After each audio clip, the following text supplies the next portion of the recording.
buenos días. Arranca la sesión de clausura de Bilbao, un congreso que nos ha dejado tantas enseñanzas, pero en el que todavía tenemos muchas cosas que aprender y escuchar en el siguiente debate, que llega además con un panel de lujo. Son actores del sector público y privado que, tomando como eje gravitatorio la neutralidad tecnológica, van a debatir sobre distintas cuestiones, como por ejemplo el futuro de la movilidad y la transición energética dentro del marco de la Agenda 2030, la financiación y la regulación necesarias y el importante papel de los gobiernos locales para lograr los objetivos de movilidad. Este debate está moderado por May López, directora de Desarrollo de Empresas por la Movilidad Sostenible, a la que damos la bienvenida al escenario. Buenos días, May. Gracias por estar aquí.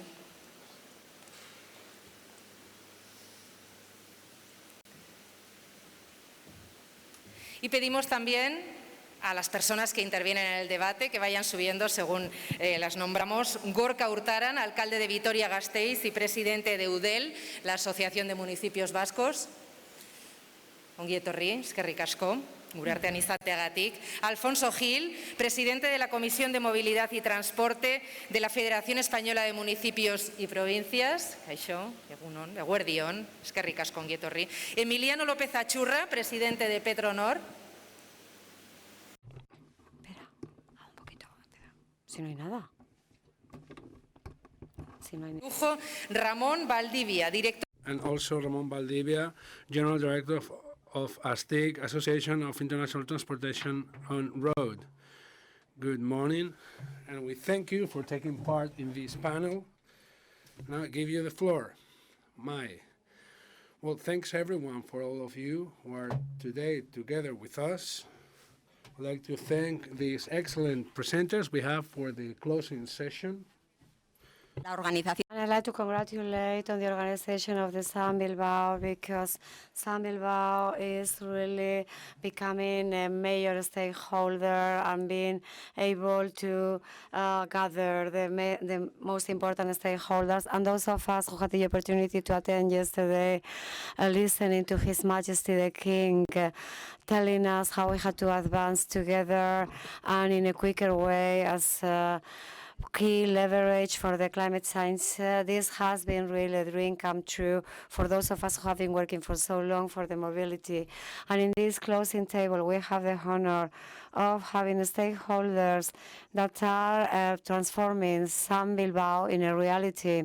So at the moment where mobility is not only a key, but something essential, with this strategy of mobility, with this law of mobility that is about to be presented in the Congress, with this plan of recovery and resilience that devotes 3,000 million euros, 13,000 million euros for the mobility, with this law of climate change and energetic transition that says that more than 500 municipalities can have low emissions areas, so the day after tomorrow, and those inhabitants that are not complying with the challenges of air quality have to comply then too.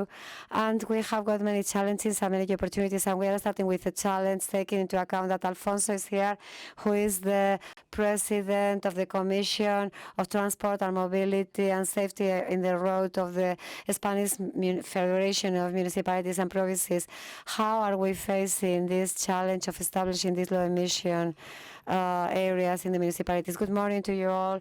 Really in a very intensive way. This is the first thing we have to say. The approval of this law of climate change and energetic transition. You see, it is mutate, and you have said 148, and now they are 149. The ones that are bound to establish those areas, as you have said very well, 416 who have more than 20,000 inhabitants if they have got some environmental alarms. We are working very much because we are aware that the challenge is very big, and this is a challenge that in Europe has been established in a very clear way. So the few things that we have been mentioning with the cities, because right now we have got a very big intensity degree. We have to see that we have faced the challenge for the 30th of September to present ourselves to these next generation funds, and one of the main vectors, which are the goal of the subvention of the Spanish government and the European one, are the implementation of the areas of low emissions. And all these things, as you can imagine, have come to the town halls, and there is a degree of necessary compliance that everybody is developing. And we do have to see it as an opportunity, as I said yesterday. So there is a revolution, a silence revolution with the topic of mobility.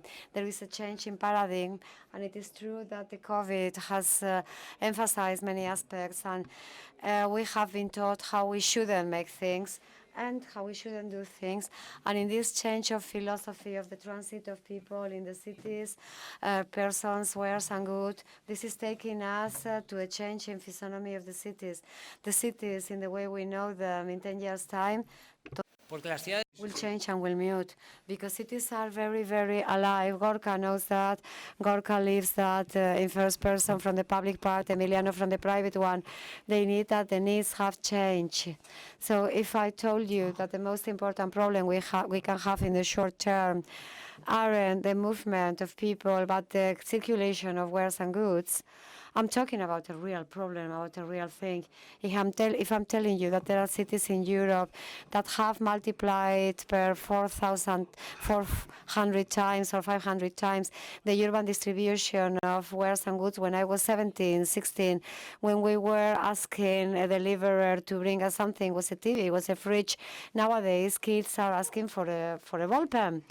So this is the exponential increase of the real needs of the citizens and the commercial part of the cities. So therefore, the areas of low emissions that are an element that we have to comply with necessarily has to lead us to how to change the parameters of the needs of the citizens and the cities. And this is where we are, and we cannot get wrong. That's why in Zoom Bilbao, there is a necessary dialogue between the public initiative and the private one, so that both of them can merge for the interest of the customer. And although you can say it is a paradox, it's the same because it's the citizen. So on the one hand, we provide them with some services, and on the other hand, we provide them too.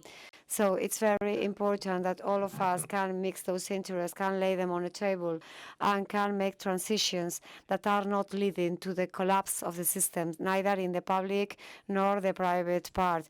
Thank you so much. And that's even we have to retrain the customer. We have to re-educate the customer regarding these impossible needs provoking this impossible impact on the quality of the air. So Gorka, your city is a reference in sustainability and capital data. From the point of view of the city, how are you observing this challenge you are facing with these low emissions? Hello, good morning to you all, and thank you so much for the invitation. It's a real pleasure to be with all of you in this event and to reflect and to share it with all of you.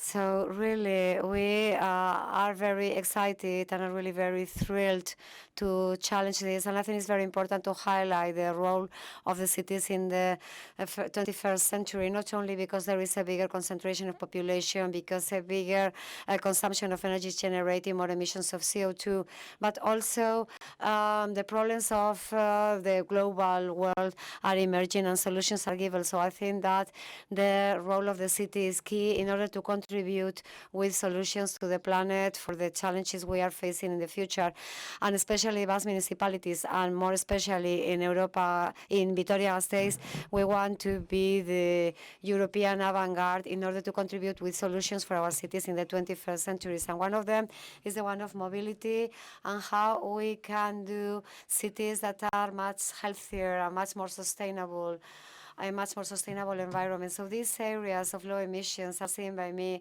as a window for the future, where we are looking through, or where we are inspecting how cities will look like in some years, and what do we have to do in order to make the most order transit to this urban scenery that can give a reaction to these threats that we are suffering in the planet. So in this sense, I think that there are three elements we have to remark.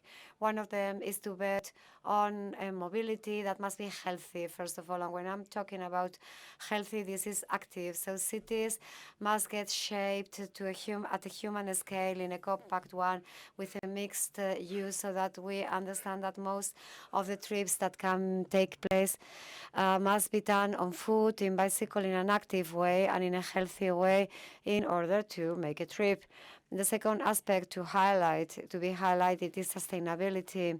Sustainability because we have to bet on the public transport, and moreover, this public transport must be efficient, must be very capable, and must have all the capacities, and must be electrical, or maybe in the future we can talk about hydrogen transport, or who can know which is the other method, but that shouldn't generate emissions of greenhouse effects. In Vitoria-Gasteiz, we are betting quite clearly on these two aspects, so both the active mobility and also the sustainable one, so that we can increase even more these trips in bicycles, so that we can bet on public transport, and in this case, for the things we have been knowing with this intelligent and electrical bus, and the aim is really that the public transport has got a bigger weight than the private vehicle. We are not against private vehicles, but we think that he shouldn't play the main role he has had for so many years in our cities.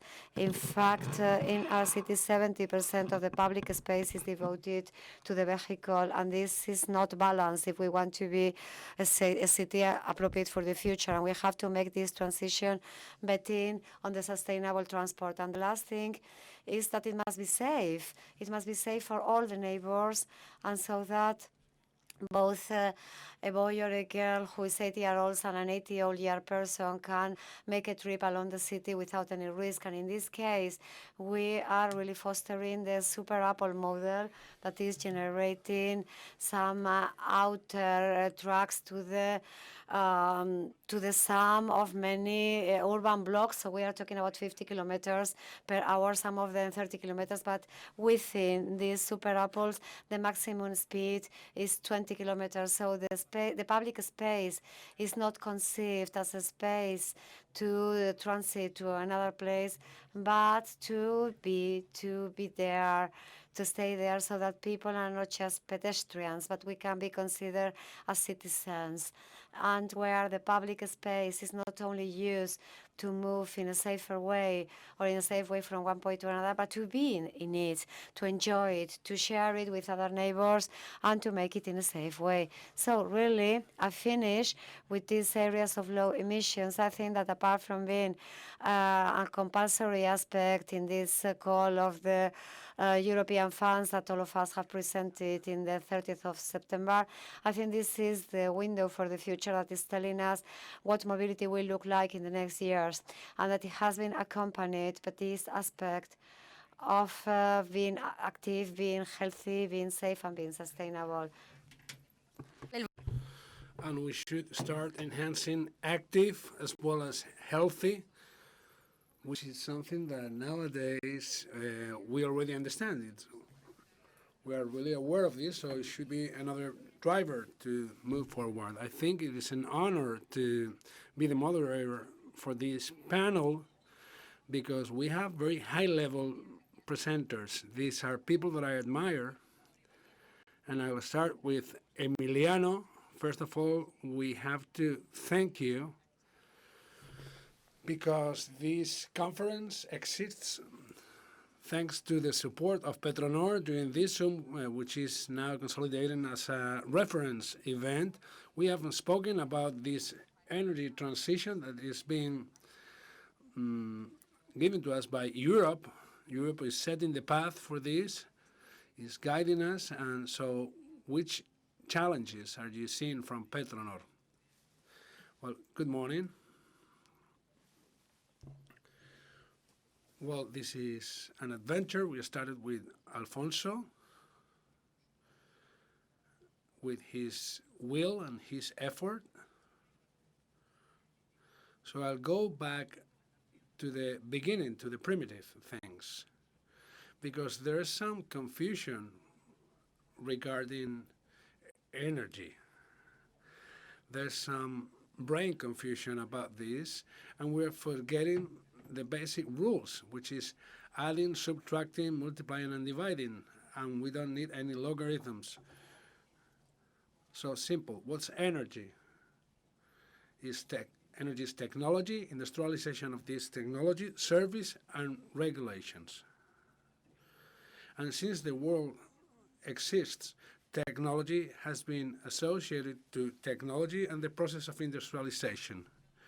These are central elements we should not forget in relation with energy transition.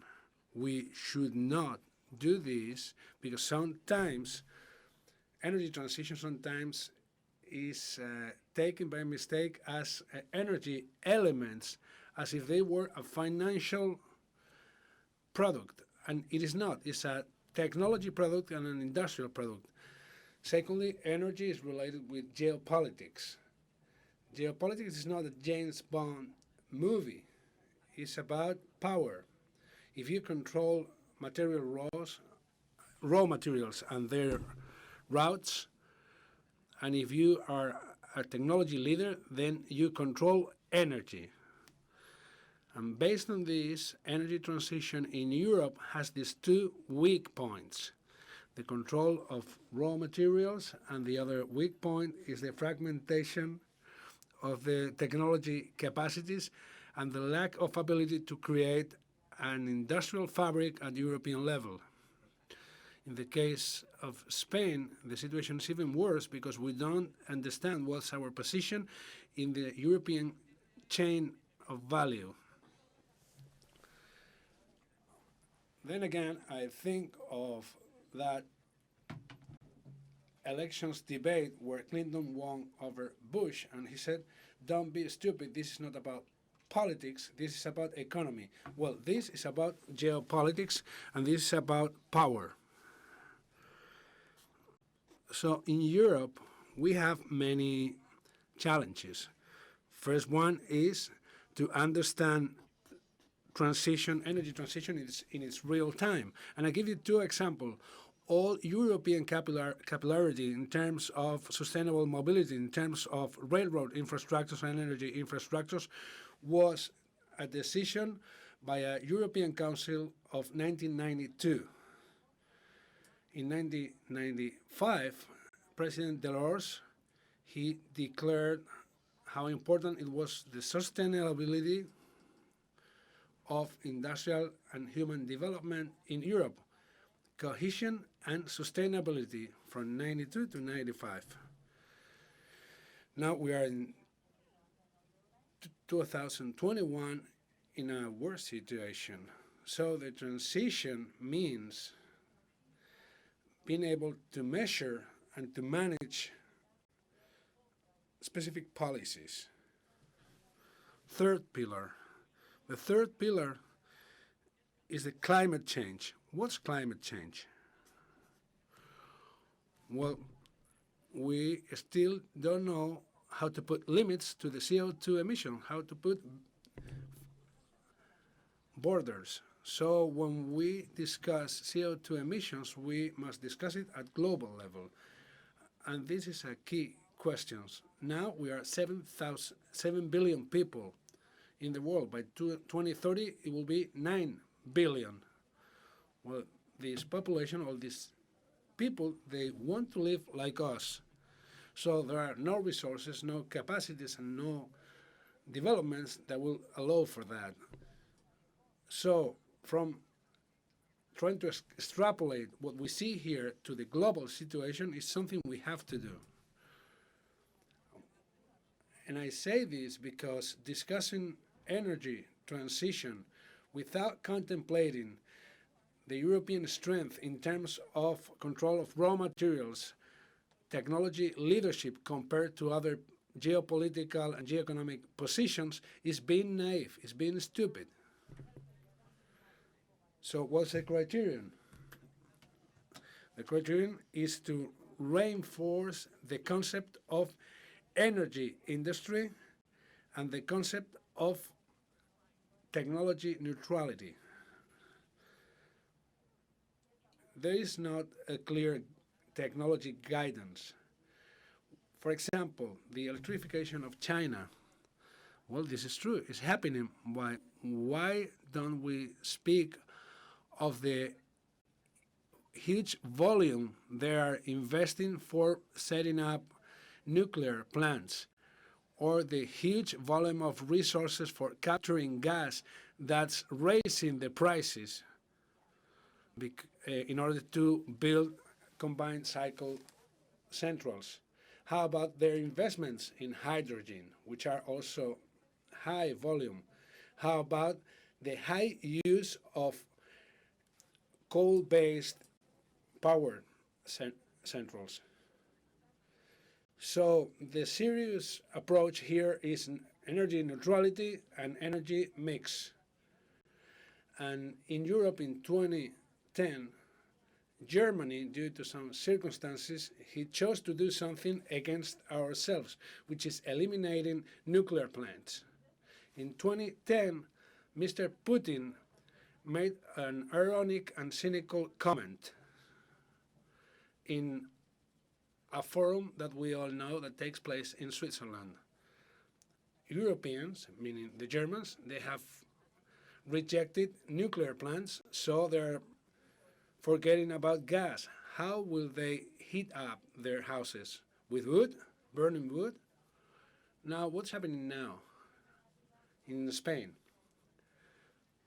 We are contemplating all the energy approaches without taking into account the strength of technology neutrality and technology competitive edge.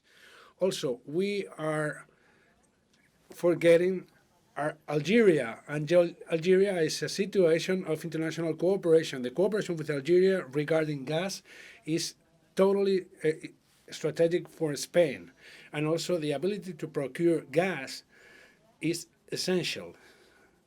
The same goes for conventional hydrocarbons. And why do I say this? When we think of the renewables and we speak about them without any nuances, now that we are contemplating microchips like a bottleneck element, have you thought what it means, a bottleneck, or the bottleneck of not controlling raw materials that are related to electric mobility, because we don't control cobalt, weird, strange metals and strange earths. So, therefore, we need energy mixes that are related with sustainability. And this will allow us to introduce technology to make a difference. And technology should be at the heart of the energy strategy of a country, because if there is no technology and the industrialization processes, then this narrative is void. This is why when Alfonso approached me to discuss soon this conference, we thought about combining technology and industry, and technology and industry are both related with sustainability. And the last thing regarding this, never in the history of energy, has been an energy transition that does not go together with regulation, with the development of regulations. And I'll give you an example. We have one of the main authorities in electricity, which is David. So David, if I'm wrong, you can tell me later. This is an essential element. Technology development is facilitating the appearance of new models of energy management. For example, distributed generation. But distributed generation implies the significant change of the regulations. It is not possible with the current regulations.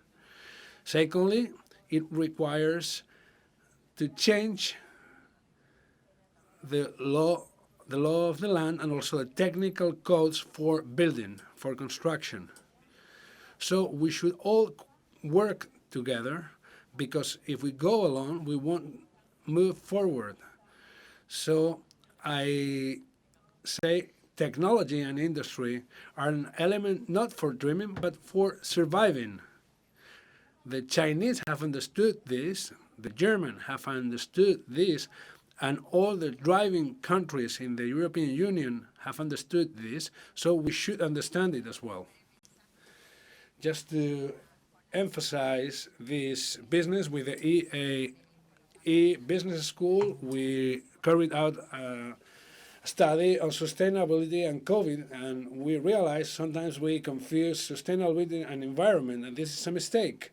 There must be also economic sustainability and social sustainability, and one of the impacts we saw is that Europe has a commitment for climate neutrality, is the third emitter of CO2 after China and the United States. But when we try to see what we consume, we are at a higher level than China. So as you said, we are killing ourselves by acting this way, because we are losing all this strategy and this potential for negotiation. Ramon Valdivia, manager of ASTIC, which is the International Association of Road Transportation, here in this Congress, we are focusing on cities, but cities cannot do without this supply. And we can see this now in the UK. So this ability to guarantee this supply and the importance of this international transportation combined with the last mile option. So how are you coping with these challenges? And what do you see? Well, we have some concerns about this. I believe that I should explain who we are, who is ASTI. This as a business consortium that was founded in 1960, and it's made up of the main goods transportation, road transportation companies in Spain. For example, we have the president of ALSA here. We're members of the Professional Road Union, and also we are in the UN Convention for Transportation. Yeah, and also to make clear what's our goal and our will to protect the environment, we are members of the International Deal of the UN. We are members of the platforms of companies for sustainable mobility, and we have a commitment to improve society and to do what society wants. Society is demanding to have less economic impact, to have less impact on the environment, and I wanted to insist on what you said. Sustainability is something beyond the environment. Of course, we have to be aware of the future so that our children and our grandchildren could live in a healthy planet where they can breathe. But we should also think of a future where they are in a planet where the economy works and they should not get into debts. And also we have to take into account sustainability. For example, we're seeing now the problem now in the UK, that's a social problem because there are not enough drivers to take the goods to their destination. And I'd like to thank the organizers for inviting me here, because even though the title of this panel is Sustainable Urban Mobility, we are still here and we are not in the urban mobility, but there would be no systems in the cities, there will be no cities if there are no supplies to the cities. Now, during these months of the pandemic, we have gotten used to digitalization. This has been a boom of e-commerce. There's some people that would e-order a ball pen. So we have to raise awareness and make them understand that this doesn't make sense. This is not sustainable. Of course, I would also say that this last mile problem that we hear would not exist without us.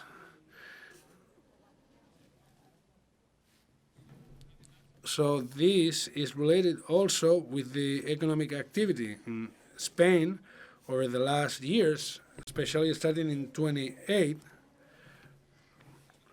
It's been a country that has been able to compensate the decrease of the GDP with the external industry. This is what we are doing, like Germany is doing, and this is thanks to companies, to entrepreneurs that have been able to export their products to European markets, offering a very good quality and price relationship. But it is, and also because they have a very efficient transportation system where the main goal is to be effective, to deliver all goods in time. So our clients in Northern Europe, in Eastern Europe, are used to buying these Spanish products and to get them in the right conditions. And because of this, year after year, the exporting industry in Spain is increasing, and the transportation to other countries is about 250 billion euros per year. So allowing this for the companies so that they can face the challenges of digitalization, globalization, social demands is essential if we want to keep on having an industrial, commercial, agricultural fabric that can keep on working. We cannot imagine an advanced world in a developed country without a very good road transportation system. And the road infrastructures have always been there and have always been flexible enough to meet the needs of the society. Now we have a problem that's related with social and also employment, sustainability. We don't have enough people to fill the jobs that the society needs in order for cities to have the deliveries they need, the supplies they need. We are not getting new people in this industry, and we must understand that this could happen in other industries. But now we can see very clearly in the UK, with the example of the UK, because had been saying for decades, without these people, if we don't make these jobs appealing for people, there will be a problem in the future. And when you say buy goods in your environment, something that's close to you, and then you should say also that will mean that farmers in Murcia will go out of employment, and also fishermen in other areas. So it's very important there should be a system to move goods, and it should be a focus. And in order to do this, we need energy. And we must not use diesel. When I go to different companies of our association, what I see is that all the lift trucks are electric, because we have this option. It's an affordable option, it's a reliable option, and if I want to buy it, I will get them very fast. So the energy transition should go slow, step by step, but also according to one of the mottos of this panel, with full technology neutrality. The ability to predict, to anticipate the future is almost non-existent among policymakers. So to think what energy, what methods for movement we will have in 2050, I think is too daring. Just give us some goals, tell us what we have to do, but in order to be technologically neutral, we don't need to have anything in electric. I wouldn't like to be in the boots of a mayor of a city that has to choose where is the limit of the low emission area. So these neighbors should have a healthy quarter, but these ones on the other side of the line, they don't need it. Well, it's not easy to say this. Well, there are two types of pollution, but there are other pollutions, not only emissions, also sound or noise. So this is why we don't want some exhaust tubes in the cars, but in order to travel through roads between cities in France, Spain, I think it's not important. It's not that important, the sound. And there are some solutions that are in line with the goals of the European Union, by which by 2050 we will be neutral in CO2, because we got biofuels and synthetic fuels that allow that the CO2 that's produced by a combustion engine has been processed before. And this way we save investments in terms of recharging infrastructure. We don't have to wait for the fleet to be renovated. The fleet of trucks in Spain are on average 22 years old. If we want to renew the whole fleet, it will take many years. With the biofuels, we can change any truck of any brand into a energy neutral truck.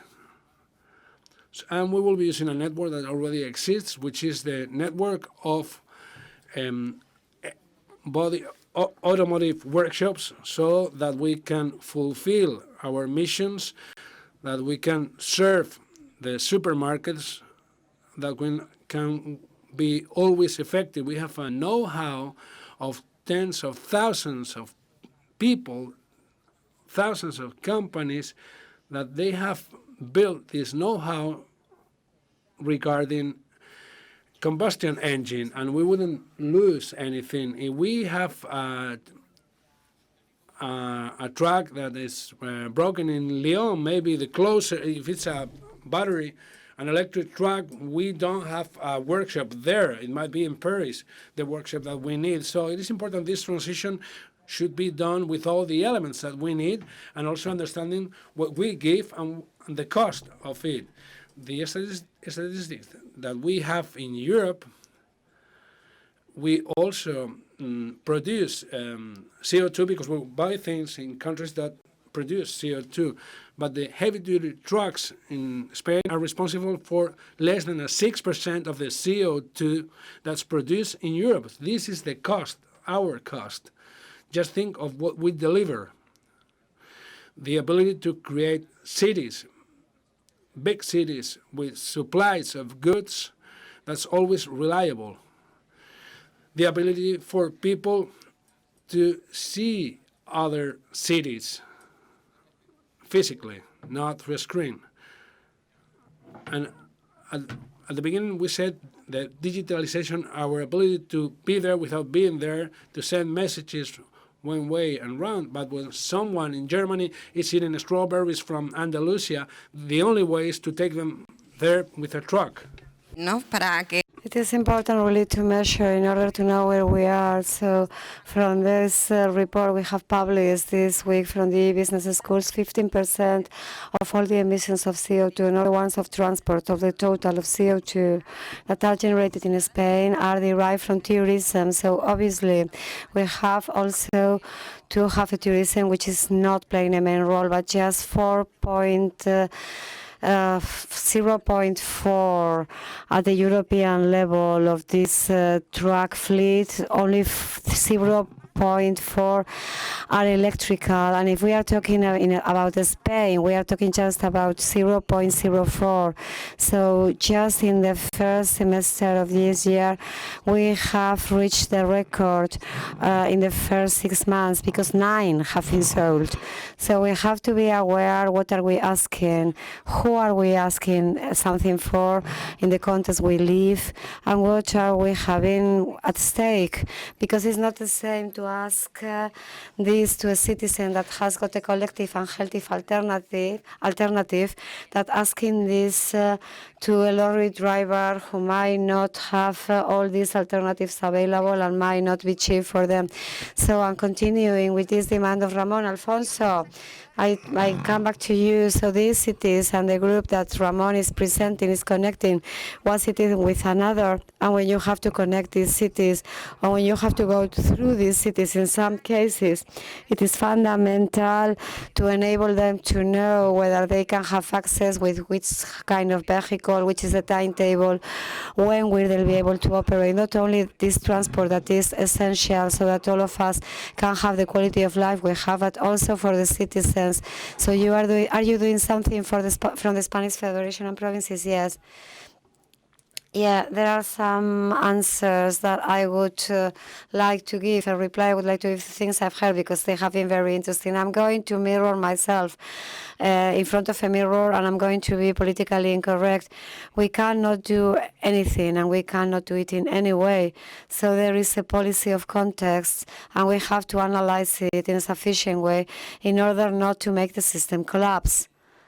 And I don't want to avoid to answer to what you have asked me, but I would like really to highlight, I was remembering before in a conversation we had in SEAT in Barcelona, Lucas Casasnuevas and myself, and we were asked, and here we have got SEAT, who is also a sponsor of this event, and I was asked also as the president of the commission of this, and we were asked something very interesting, I think, because the question of the moderator was, what is the public part asking the industry, and what does the industry ask the public part in order to align interests? And if I'm not wrong, otherwise you can correct me. He asked me certainty and certainty in the regulations, regulatory certainty. It seems to be obvious that an ecosystem, in order to get developed, must to know which are the rules of the games he is going to play. And I gave him the question back, and I asked him for technological certainty, because we can believe that buses, that lorries, we want them to be electrical, but for nowadays there is not sufficient technology in order to develop this goal. So, and also according to the things Emi has said, we have to be very logical when we are posing an issue or a question. So what can we do with the things we've got? And this is why I'm talking about transition. We have to be very careful trying to make a revolution in the system, because we are in danger of collapsing. And this is bad for all of us. It's bad for the industry, and it's bad for the citizens too, and for the public institutions. So going back to what you've said, La Femme, same as Eudel, we are very much concerned that we shouldn't make citizens go crazy. We have to provide the citizens with simple rules of the game and services and zones or areas of low emissions. I would be very worried if we in Bilbao would establish some rules of the game and a citizen of Bilbao goes to Baracaldo and finds something else, or goes from Vitoria to Donosti to San Sebastian and finds others. So Eneco and Gorka and Juan Mari Aburto will be thrown by them, and this can't be. We have to try, and we are working on it. We have to try to generate similar icons, or said in another way, we must find homogeneity, at least in certain patterns, so that the citizen, wherever he goes, knows which the rules of the game are. If we achieve this, this is going to be a very important step. However, which are the rules of the game that these low emission areas are going to have, because it is true that the starting point from Vitoria-Gasteiz, Vitoria and Bilbao are really different. So they are different, so the emissions are different, the patterns of behavior are different. So I'll set an example. I'm not going to talk about both of them, but how do people move in Bilbao? 65% of the citizens on foot, 24% in public transport, and 11% in a private vehicle, so by car. So this data is a data that nobody has in other European cities, no one, absolutely no one. And then I could tell them, well, are these the real data? No, I'm playing a trick on you, because Bilbao has got a very important component of metropolitan transit, and the vectors change in this issue.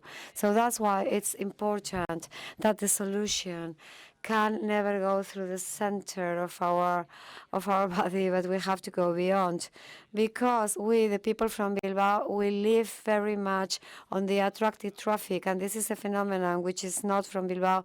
It is very popular in whole Europe because the metropolis have become stronger, and we have got the duty to normalize and to make relatively easy rules of the game, because in the year 2050, from the 70 to 80% of the mankind, they will live in cities.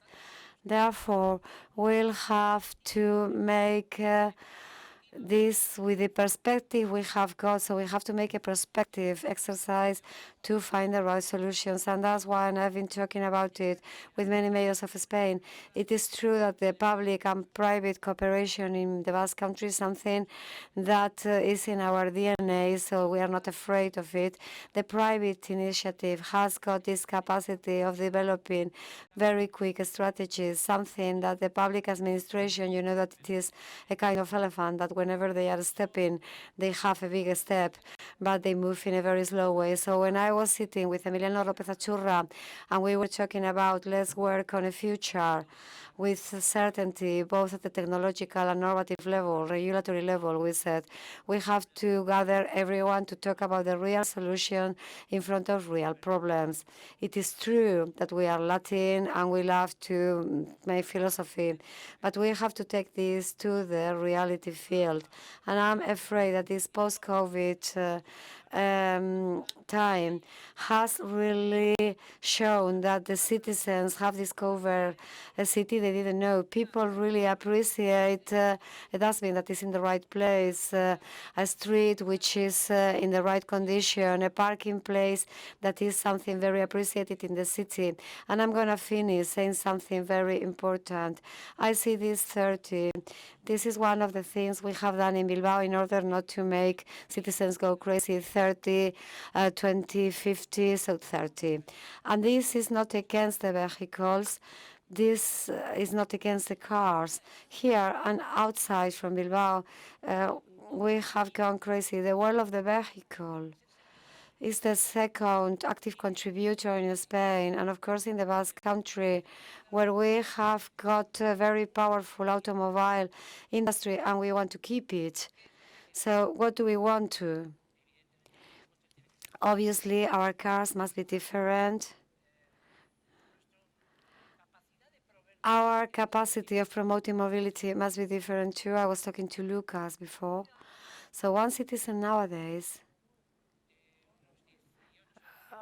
or a citizen who is between 18 and 35 years old, is not missing a car. When I was 18, I started to go out with my girlfriend and then with a car. And my son is 34 and has got a girlfriend but not a car. So this is the reality. Can we change things with this ecosystem? Yeah, because we have got the elements that are going to favor it.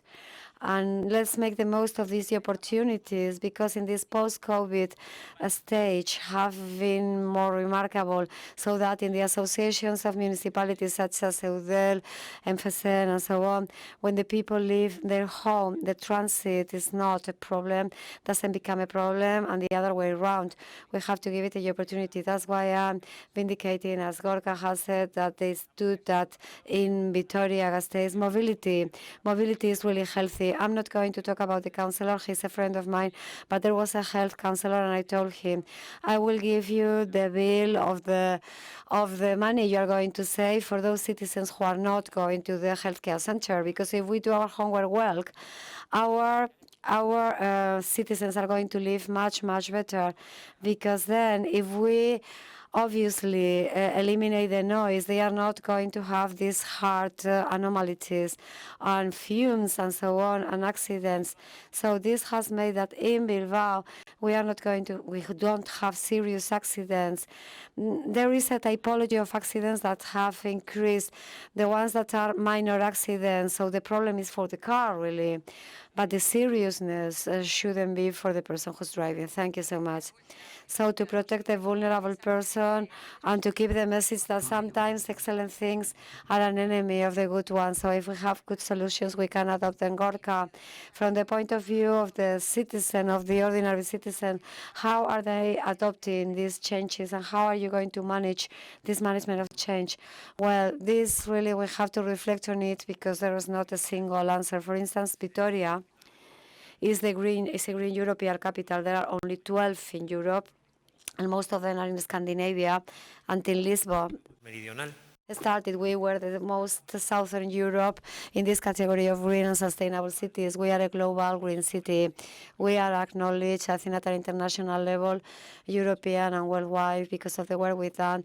But this is not the merit of the person who's speaking, and it's not the merit of the person corporation in the town hall, but the merit of many mayors, of many political parties, of many legislations, and especially the merit of the citizens of Vitoria-Gasteiz that has made that little by little, step by step, it has become clear for them that when you are posing sustainable policies, you are also improving the quality of the life of the people who live there in Vitoria-Gasteiz.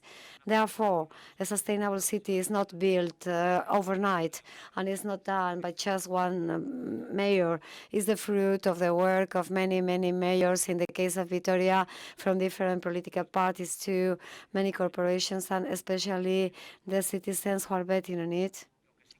What is true regarding the role of the citizens is that everything can be written on a paper, and these sustainability speeches can be bought by several citizens. But when you start to intervene in the public space, this intervention means also a change in habits all of us have got, and then noise is generated. And I can't deny that in a city, whenever we have presented a chain that have been bold or very transformative, there have been problems. José Ángel Cuerda had them in the 80s when he decided to transform the central streets of Vitoria-Gasteiz in pedestrian streets, and many people, many owners of shops told him, we are going to get ruined because of you. Why are you going to make them pedestrians? But now, after so many years, nobody could imagine the center of Vitoria without having pedestrian streets, and the whole shops and gastronomy sector, they have not only not been affected in a negative way, but the figures of business have been improved. It also happened in this extension of the tram. There were many critics because people says, why is this investment necessary? They are transforming the city. Now we only have got these tram rails. But the tram, when it came to Vitoria, everything is a real successful, and everybody wants to have a tram close to their homes. Alfonso Alonso, the mayor at that moment, decided to change the network of collection of waste with a pneumatic one, and this generated many problems. I remember that happened a long time ago. I remember in the neighborhood of Coronation, people threw the rubbish as a protest, and every Friday evening that was really a real swine stall because of the anger generated by that. And nowadays everybody is happy with this collection system because it is much more comfortable, and this collection central does not emit any fumes, and it doesn't smell, and it doesn't provoke any problem. So just with these examples, because I see here an echo, the mayor of Donostia, San Sebastian, with a very bold bet, and this is a reflection that has been shared in Europe, but all the changes really generate these kind of problems. However, I think that without the citizens, we couldn't do anything. And I'm going to finish this intervention. And I have to acknowledge that I feel somehow dizzy because nowadays, with these European funds, the process of transformation of our cities will be accelerated. And I, as a mayor, I want that when I have to render, I have to report to the citizens, telling what I've done. I don't want to be alone, and I want to say that I've done things more or less well. But now it generates a process of transformation that is going to be speeded up. Many changes are involved, and I don't know how they are going to be interpreted. by the citizens because they mean changes of life, and sometimes until they are consolidated, we can think that they are really bothering us and generating decreasing welfare of ours. And the same I imagine that can happen with the transport and with the energy, saying, okay, we have to make this transit, but this transit requires many efforts that we have to do. And if we speed them up in time, perhaps we can generate certain dysfunctions with the citizens. So management of change, and to make them be involved. Emiliano, we have learned many, many things of a strategy of geopolitics, but which is the strategy of Petronor? This is the moment to share this future of a company, which is a national one, and we have to be proud of them. Which is the strategy then? Okay, the strategy of Repsol Petronor, is the one of an industry that is not stop in the comfort of the present, but is investing and has got a strategy which is future-oriented to enlarge and enhance the most sustainable energy offer to the fit to the people and to the country and to the different elements of it. This industry and the strategy of Petronor is elaborating the strategy on the basis on their own definition and strategic goals, knowing very well the evolution and the speed of the market. And I'm going to give you many, many examples. Repsol and the Basque Energy Entity, at the very beginning of the last decade, they set up an EVIL.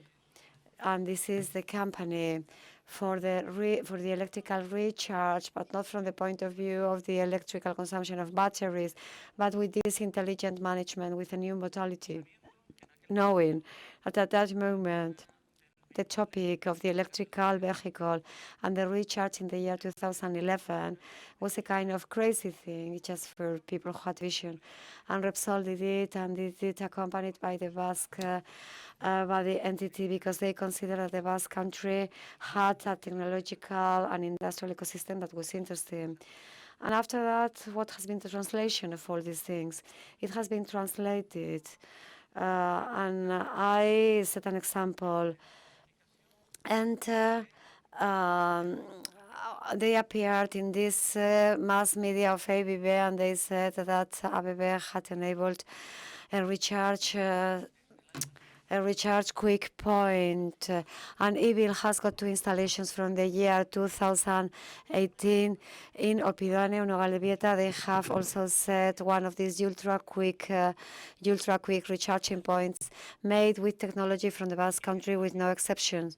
And they also have got a point of recharge which is so quick in the national one, in the territory of Guipúzcoa, with the double use of the materials and with industrial and technological capacities of the Basque country. So this is an example that Repsol, that Petronor, is not waiting for the regulation, but is putting their knowledge without any kind of marketing strategy, their knowledge to the service of the others. Secondly, and they are not waiting for regulation, Repsol Petronor, secondly, has got a strategical objective in the industrial conventional activity, the decarbonization and the energetic efficiency, because it is in the heart and in the core of its business, and is making investments. And in the year 2005, they will be materialized in the coke plant. So Petronor didn't wait for any public funding or grant.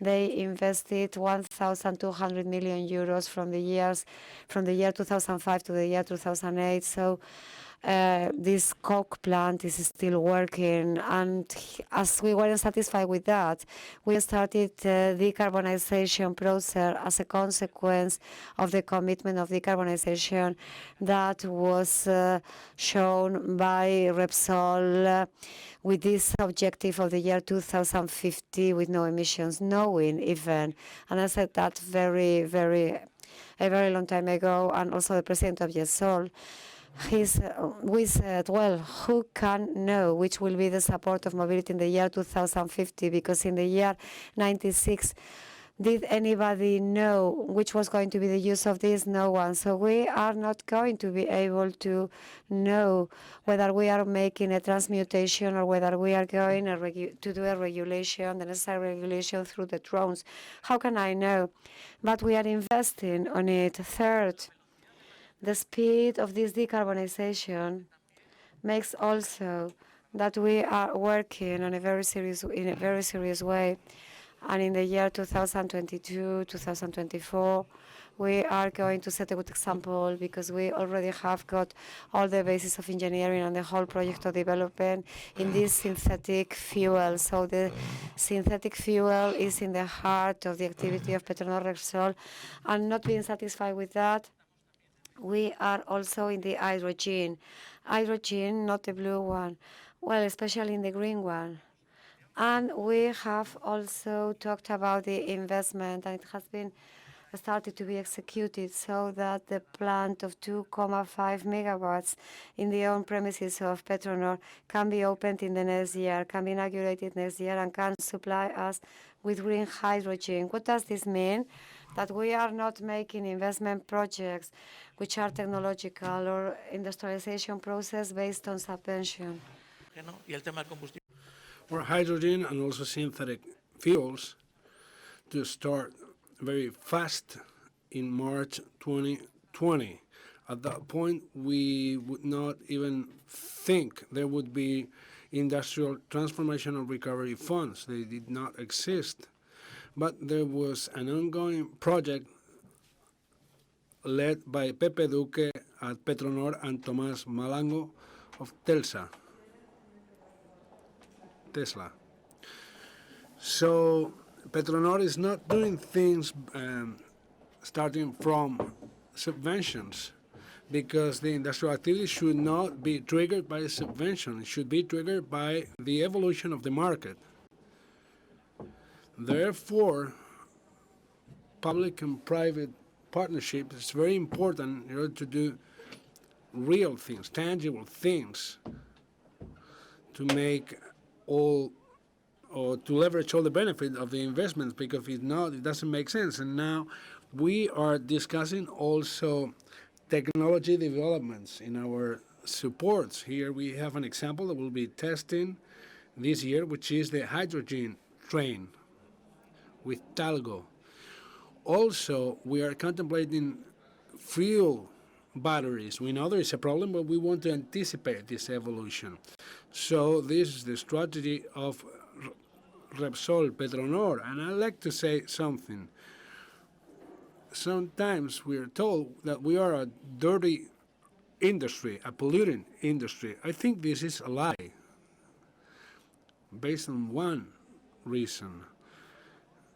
In our case, we are totally committed with decarbonization.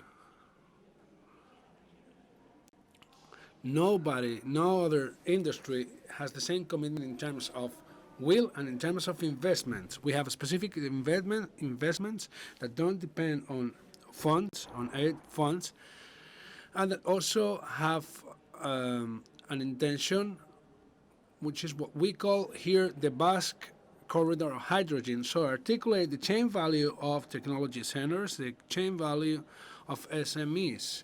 We don't have a buyer-vendor strategy of excellent international companies, but we focus on national industry. We have transfer agreements. We don't have a strategy of vendor-buyer. No, we're not a machine. We are a technological and industrial platform. And based on this, sometimes we are being told that the pollutant elements, the carbon footprint elements in our environment, in the case of oil, it is not produced neither in Bilbao or in the Champs-Élysées in Paris. It is produced in other countries. And is there a footprint? Yes, there is. Are we focused to reduce that footprint? Yes, we are. But But once I have said this, I have to say something else. All raw materials that are related with the electrification process, the way it is contemplated, the footprint and the social footprint, the carbon footprint and the social footprint for the extraction of the raw materials are much worse than oil, than in the case of oil. But now we see a car that has no emissions, zero emissions, but all this car has a social footprint and a CO2 footprint that's scandalous. That's unacceptable. So let's don't do a new neocolonialism again. Let's play to the game of sustainability of the only space we have, which is the planet. And therefore, we have the technology. We focus on technology. We focus on industrialization. Technology for technology is no use. But if there are industrialization processes that don't reinforce the technology component, we're dead. Therefore, this is why this conference is so important. This example by Luis Moreno of the technology centers like Tecnalia that focus on those technologies, and we have the responsibilities to cooperate with them, to work with them, because buying technology is misery for the future. If you develop your technology, then you have future. Well, Ramon, I'll give you the floor now, and I'll give you the last question. This would be your closing intervention, because we probably use the same question you had in the previous panel. So I want to know, what does administration want from the private system? What does the private sector want from the administration? So how do you guys see this strategy for the future? Well, I think we've heard a company that's doing things without waiting for the policymakers to start things. We are in a different situation. We want to do things, but we want the administration to allow these things. But what we need is legal security that must be very strong, because at this point the only real alternative to heavy-duty road transportation, the only alternative to diesel, is natural gas. The report that has been presented, that was a very good report, the image of that report was a truck that was connected to a power loading station. Well, when this is a reality, when this exists, we will buy these trucks, because we are not married with any technology, with any energy. But how about these tax incentives? Now we are seeing all much diesel. We see many diesel vehicles now because at some point somebody chose to incentive the use of diesel. There were some taxes put on gasoline, and the people then would use diesel. And then we have an unbalanced fleet, and we want to change it now again.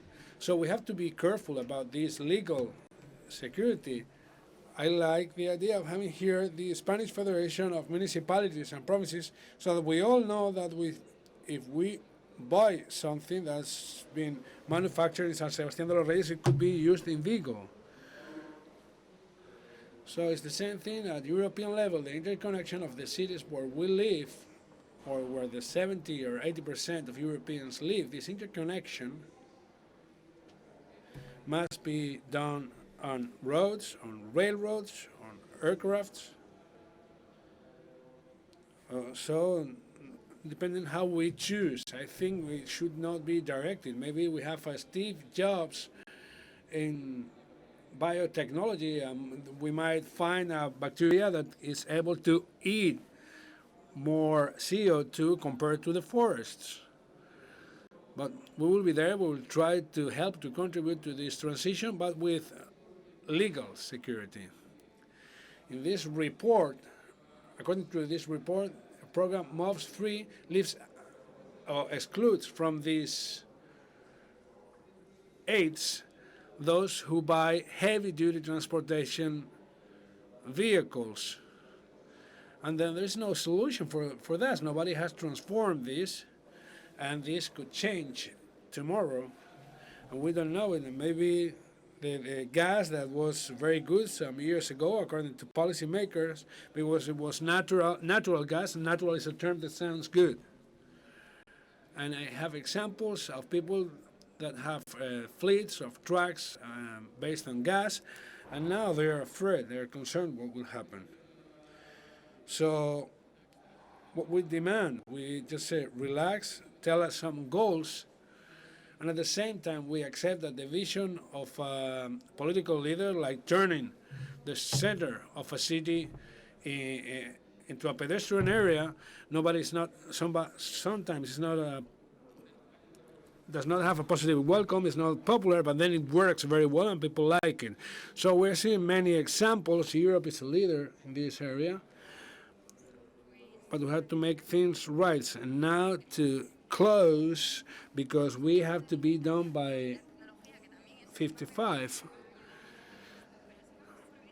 Now we will take the opportunity to speak or to create a tweet to give you this last message on this public and private partnership. Could you give us a tweet? Complement.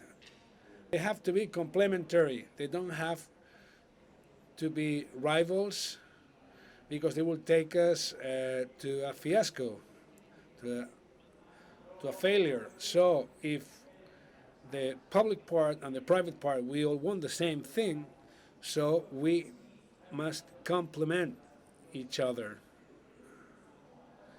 I have seen, or we are hearing, declarations that make no sense about the situation with the price of electricity. This doesn't make sense. There should be no declaration. They should sit at the table to discuss the issue. Because if not, they're just putting up a show in a situation where we have enough.